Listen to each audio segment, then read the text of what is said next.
We provide you the platform to turn your dreams into reality. Give wings to your aspirations with KR Mangalam University. गुरुजी, हनुमान जी की आराधना का आपने अभी भी जिक्र किया, तो ये तो हमारे दर्शक सवाल पूछ रहे हैं, लेकिन इन जनरल भी मैं अगर आपसे समझना चाहूँ कि अगर आप हर रोज हनुमान चालीसा का पाठ करते हैं, हनुमान जी की अगर आप आराधना करते हैं, पूजा कर लेते हैं, दिया जला देते हैं, तो क्या उससे भी नेगेटिव एनर्जी दूर हो सकती है? कोई परेशानी हो ना हो, लेकिन आप पॉजिटिव फील करेंगे सारा दिन? जी देखिए रंजना, कहते हैं कि हनुमान जी अष्ट सिद्धि नौ निधि के दाता हैं, और जब भी हनुमान जी की पूजा की जाती है तो हनुमान जी राम भक्त हैं और ये बड़े अनुशासित रहते हैं, भगवान राम के परम भक्त हैं।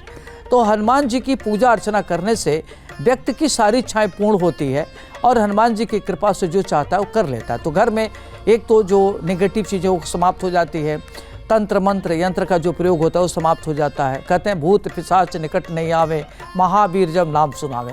तो हनुमान जी की आराधना करने से घर में सुख समृद्धि आती है, नकारात्मक ऊर्जा दूर होती है और घर में सुख शांति रहता है। तो आप हनुमान जी की आराधना करना चाहिए और वो बहुत ही अच्छा माना जाता है। जी चलिए अब गुरुजी आगे बढ़ेंगे, अगला सवाल ले लेते हैं। कासगंज उत्तर प्रदेश से हमारे दर्शक विशाल ने हमें अपना सवाल भेजा है। जी पंडित जी नमस्ते, मैं विशाल बोल रहा हूँ।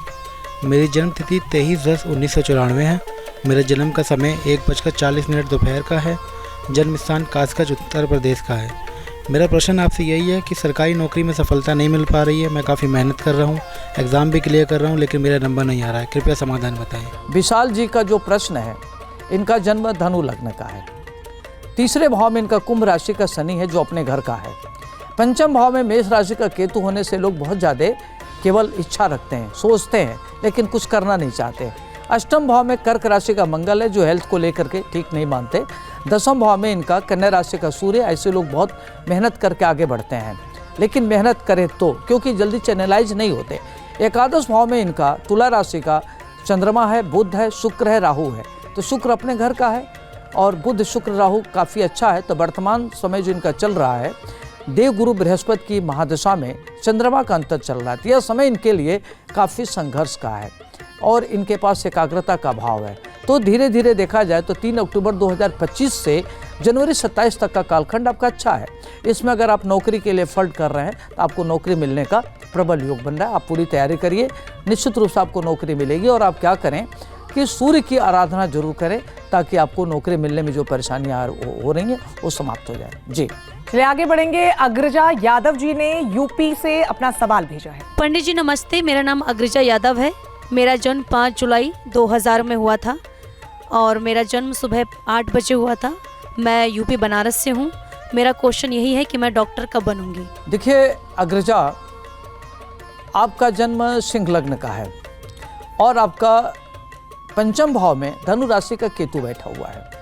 दसम भाव में गुरु और शनि। तो गुरु और शनि क्या होता है कि व्यक्ति को चिकित्सा के क्षेत्र में ले जाता है, ऐसे लोग मेडिकल के फील्ड में जाते हैं। एकादश भाव में जो मिथुन राशि का राहु बुध है वो आपका बहुत अच्छा है। द्वादश भाव में कर्क राशि का सूर्य चंद्रमा मंगल गुरु। तो आपकी कुंडली मांगलिक भी है। वर्तमान में जो समय आपका चल रहा है 16 जनवरी 2025 से लेकर के 1 फरवरी 2027 तक का केतु की महादशा में शनि का अंतर चल रहा है। तो यह जो कालखंड है आपकी पढ़ाई लिखाई करियर के लिए बहुत अच्छा है। अगर आप मेडिकल के फील्ड में तैयारी कर रहे हो, जाना चाहते हो, तो आपके लिए समय बहुत अच्छा है। आपका सिलेक्शन हो जाएगा और इस तरह के लोग खास तौर से सर्जन जरूर बनते हैं।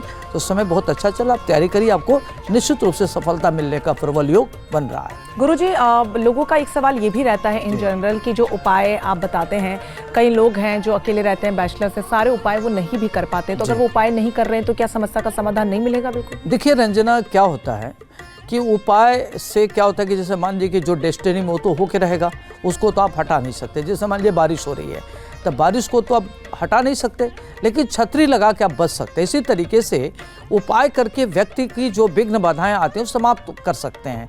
अगर उपाय नहीं कर तो उनके माता पिता कर सकते हैं, खुद में हल्का फुल्का उपाय करके कर सकते हैं। और अगर समय अच्छा चल रहा है, न भी उपाय करें तो उनको सफलता मिलती है। उपाय करने से क्या होता है कि एक आपका आत्मबल बढ़ता है, आत्मशक्ति बढ़ती है और लगता है कि आपके अंदर पॉजिटिव ऊर्जा आती है। आप सकारात्मक सोच में सोचते हैं, सकारात्मक सोच आपकी बढ़ती है, जिसके नाते आपकी ऊर्जा इस तरह की होती है कि आपको लक्ष्य के प्रति जाने के लिए प्रेरित करता है और आपको सफलता मिलती है। जी बिल्कुल, और जितना हो सके उतने उपाय अपने स्तर पर आप जरूर कीजिए, जिससे कि ज्यादा से ज्यादा आपको सफलता मिल सके। जी गुरुजी, अगला सवाल ले लेते हैं। अगले हमारे दर्शक हैं अखिल वशिष्ठ जी, जिन्होंने देहरादून उत्तराखंड से अपना सवाल भेजा है। प्रणाम गुरुजी, मेरा नाम अखिल वशिष्ठ है। मेरा जन्म 12 मई 1993 को हुआ था, 8:37 रात को, देहरादून उत्तराखंड में।